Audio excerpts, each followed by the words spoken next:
राधा कृष्ण के चरणारविंदों में शतकोटि नमन बंदन। मित्रों को, जिज्ञासुओं को, धर्म प्रेमियों को, ज्योतिष विज्ञान प्रेमियों को हर हर महादेव बम बम भोले नमः शिवाय। मित्रों, जन्म कुंडली में दो पक्ष हैं। ग्रहों में भी दो पक्ष हैं और जन्म कुंडली में भी दो पक्ष हैं। जन्म कुंडली में दो पक्ष किस प्रकार से हैं? अगर ये पक्षों को समझ लिया जाए, अच्छा, महीने में भी तो दो पक्ष होते हैं और वर्ष में भी दो पक्ष कह लो या अयन कह लो। अच्छा, ये दो पक्ष का मतलब क्या है? एक पक्ष होता है और एक विपक्ष होता है। जिस प्रकार से एक उत्तरायण है, उत्तरायण का जो 6 महीने का जो समय है वो देवताओं का समय होता है। उसमें देव कार्य होते हैं, उसमें शुभ कार्य होते हैं, श्रेष्ठ कार्य होते हैं कि वो देवताओं का समय है। उसमें देवत्व है, उसमें शुभता है। जितने भी संस्कार आदि, जितने भी कार्य होते हैं, जितने भी संस्कार होते हैं, मुंडन संस्कार है, उपनयन संस्कार है, विवाह संस्कार है, ये जितने भी प्रकार के जो 16 संस्कार हैं, वो संस्कार गर्भाधान से पुंसवन से लेकर के वो उत्तरायण में होने चाहिए, उत्तरायण में करने चाहिए। और दूसरा पक्ष क्या है कि वो दक्षिणायन है। और दक्षिणायन उत्तरायण का विपक्ष है। दक्षिणायन में ये राक्षसों का समय है। अशुभ जितने भी कार्य होते हैं, जितने भी लड़ाई हैं, झगड़े हैं, दंगे हैं, मुकदमे हैं, सीमाओं का वाद विवाद है, देशों का वाद विवाद है, रोगों की वृद्धि होना है, शनि राहु केतु मंगल जैसे पापक ग्रहों का बलवान होना है, वो दक्षिणायन में होता है। उत्तरायण में सूर्य है, चंद्र है, गुरु है, ये ग्रह बलवान हो जाते हैं। इसी प्रकार से अगर मास की तरफ जाते हैं तो एक शुक्ल पक्ष होता है जो देवताओं का पक्ष है, जिसमें अज्ञान खत्म हो जाता हो, जिसमें अंधकार चला जाता हो, जिसमें मन पवित्र होता हो, जिसमें पवित्र कार्य होते हो, उसका नाम शुक्ल पक्ष है। जिसमें मन प्रसन्न कब रहेगा कि जब चंद्र पूर्ण होगा, तो शुक्ल पक्ष में चंद्र पूर्ण हो जाता है धीरे धीरे और वृद्धि को प्राप्त होता है और पूर्णमासी के दिन पूर्ण हो जाता है। कृष्ण पक्ष का जब समय प्रारंभ होता है तो धीरे धीरे धीरे धीरे शुभता कम होती जाती है और अशुभता बढ़ती जाती है। इसी प्रकार से जब लगन कुंडली को देखते हैं तो उसमें भी दो पक्ष हैं। यानी जो हमारे 12 भाव हैं, जो 12th हाउस हैं, उसमें पहला, चतुर्थ, सप्तम और दशम, ये 4 भाव, और पंचम और नवम, अर्थात ये जो 6 भाव हैं, ये हमारे पक्ष के हैं। ये हमारे जीवन की उन्नति के भाव हैं।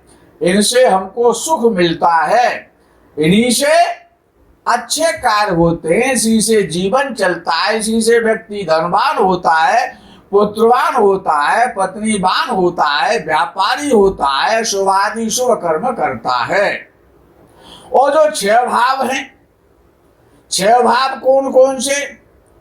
कि तीसरा भाव और छठवां भाव, अष्टम भाव और एकादश भाव और द्वादश भाव, ये जो 5 भाव हैं, ये 5 भाव विशेष रूप से वो हमारे विपक्ष के हैं, जिसमें कि जिस प्रकार से ग्रहों में राहु सबसे ज्यादा खतरनाक है,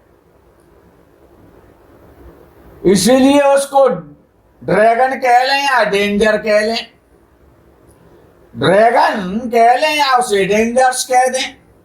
इसी प्रकार से अष्टम भाव सबसे ज्यादा खतरनाक है कुंडली में।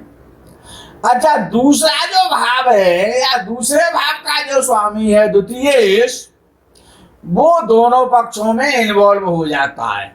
वो भेदिया का काम करता है, जासूसी का काम करता है, गुप्तचर का काम करता है द्वितीय भाव, इसीलिए वो दोनों पक्षों में मिला रहता है। वो केंद्र और त्रिकोण में भी मिक्स रहता है और विपक्ष के जो भाव हैं उनमें भी वो मिक्स रहता है, लेकिन उसका स्वामी द्वितीयेश या द्वितीय भाव का स्वामी जिस भाव में बैठता है उसी के गीत गाता है, उसी के समान हो जाता है।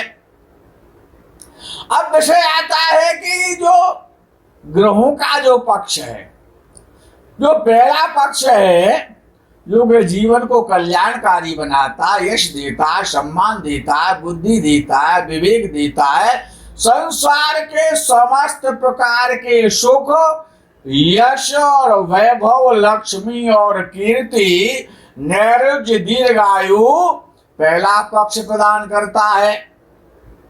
और दूसरा पक्ष क्या करता है?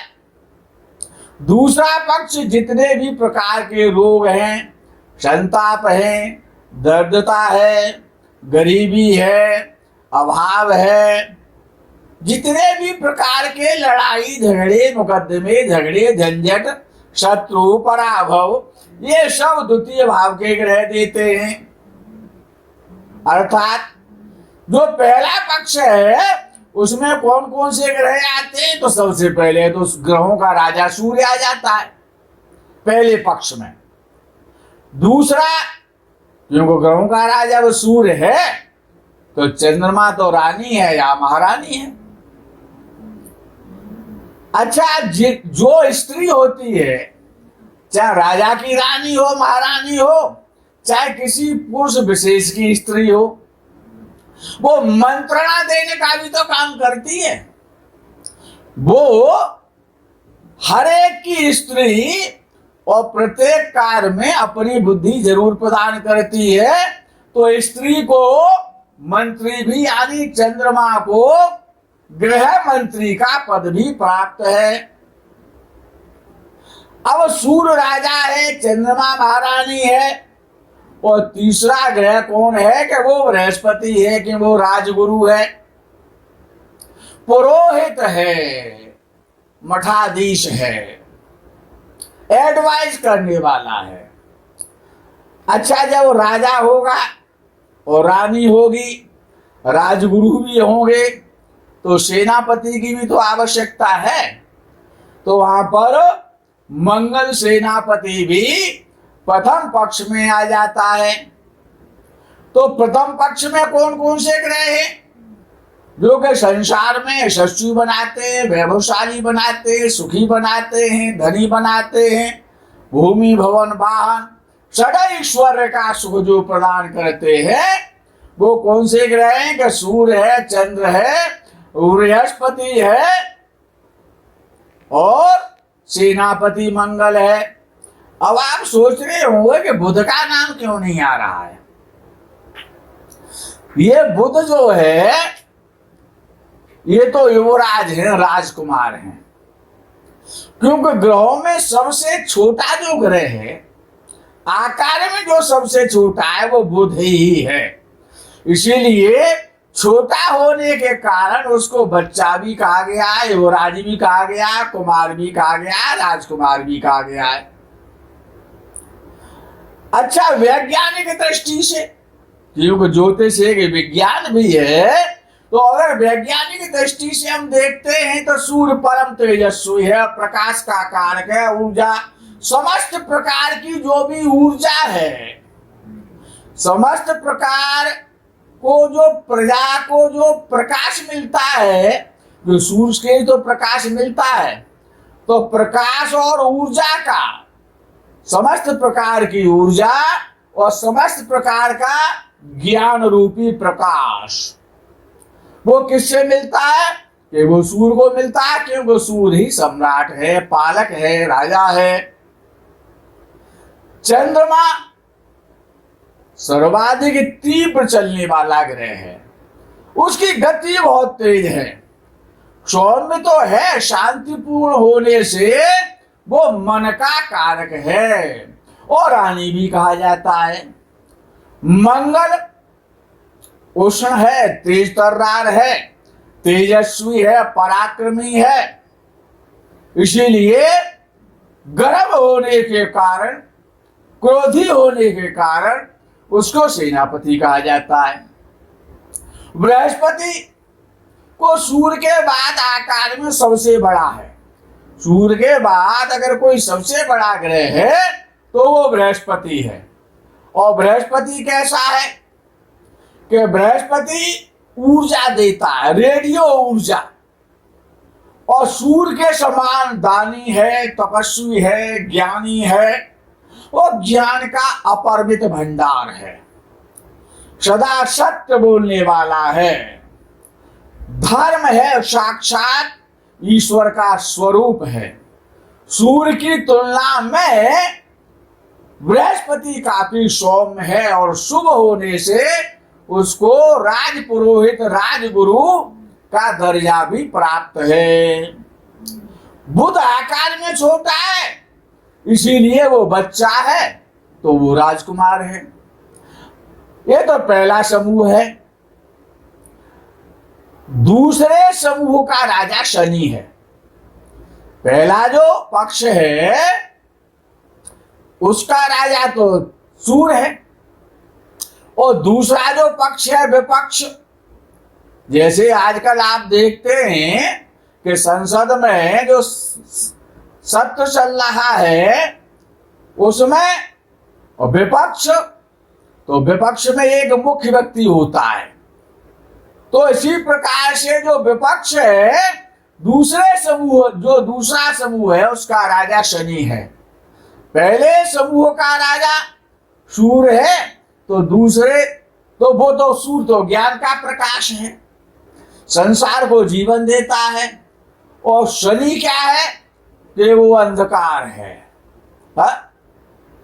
शनि जो है वो अंधकार है, और अंधकार ही तो अज्ञान है। अंधकार अज्ञान है। अब दूसरे समूह में, दूसरे पक्ष में जो शुक्र है वो, उसको राजगुरु का दर्जा प्राप्त है। पहले समूह के राजगुरु कौन है? क्या वो बृहस्पति देव हैं, और दूसरे गुरु के, दूसरे पक्ष के जो राजगुरु हैं, जो मंत्री हैं, वो शुक्र है। शनि राजा है दूसरे पक्ष में, तो शुक्र मंत्री है। राहु और केतु भी दूसरे पक्ष में आते हैं। राहु और केतु बड़े खतरनाक ग्रह हैं। ये जहां पर काम ना बिगड़ रहा हो वहां पर राहु और केतु को पहुंचा दो तो क्या होगा कि बना हुआ काम भी झंझट में पड़ जाएगा, बिगड़ जाएगा। तो राहु केतु को दूसरे पक्ष का सेवक कहा गया है।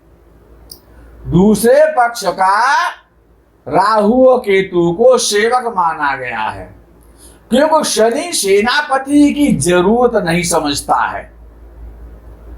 सूर्य को तो सेनापति की आवश्यकता है, लेकिन शनि को सेनापति की कोई आवश्यकता नहीं है। वो तो इतना प्रभावशाली और बलवान है, उसके नाम में इतनी शक्ति है कि अच्छे अच्छे सेनापतियों का पेंट गीला हो जाता है। तो इसलिए शनि को सेनापति की आवश्यकता नहीं है। अच्छा, ये जो बुध है ये तो रजिस्ट्रार है। रजिस्ट्रार है अर्थात जैसे लेखपाल होता है ना, वो किसानों से भी मिला रहता है और गवर्नमेंट से भी मिला रहता है। किसानों की बात गवर्नमेंट को सारी बता देता है जाकर के एक लेखपाल, और गवर्नमेंट के जो प्रशासन के जो अधिकारी होते हैं उनकी सारी बात विपक्ष को, किसानों को बता देता है, जनता को बताता है। तो बुध लेखपाल है, रजिस्ट्रार है, भेदिया है, गुप्तचर है, जासूस है। ये दोनों पक्षों में मिला रहता है। ये तो जिस पक्ष में बैठा है उसी पक्ष की बात करेगा, विपक्ष की बुराई कर देगा। अब विषय आता है,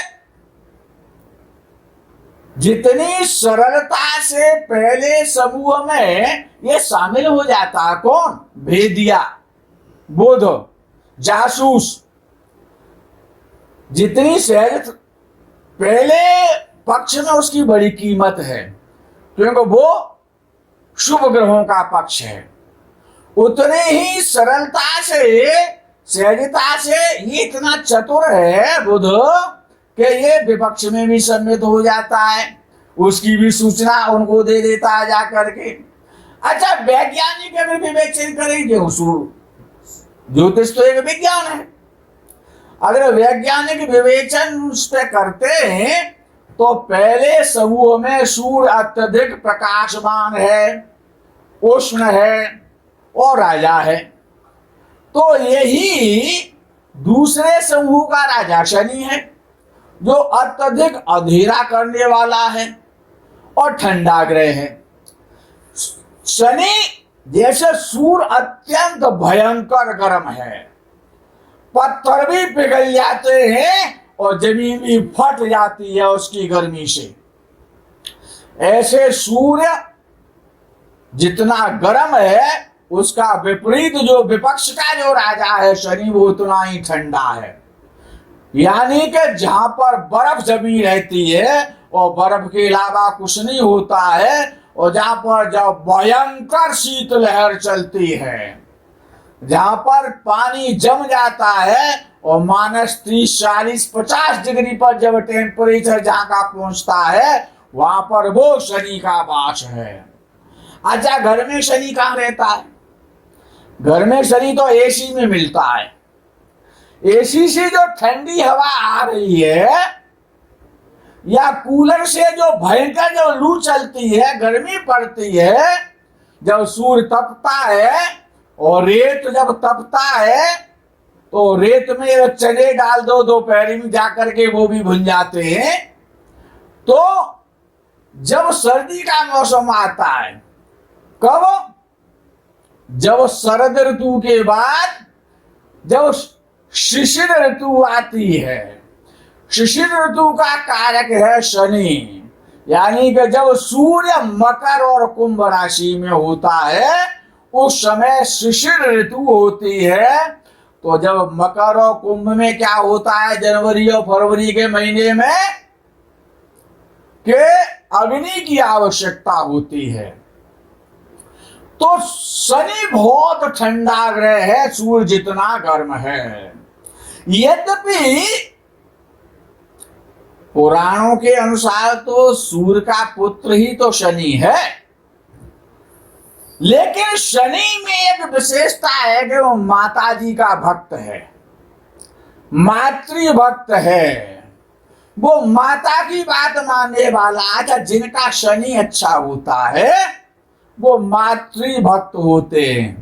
पितृभक्त तो नहीं हो सकते अच्छे शनि वाले, लेकिन वो मातृभक्त जरूर होते हैं, क्योंकि वो शनि मातृभक्त है। पिता का तो विरोधी है, पिता से तो बगावत कर देता है, पिता की चिंता नहीं कर। अच्छा, ये शुक्र जो महाराज हैं, जो भृगु ऋषि के जो पुत्र हैं शुक्राचार्य जी, ये असुरों और तमोगुणियों के गुरु हैं।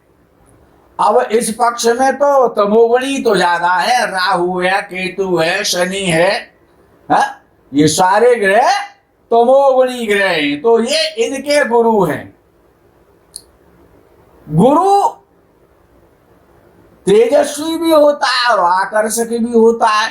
तो ये जो दो गुरु हैं, दोनों ही पक्ष के दो गुरु हैं।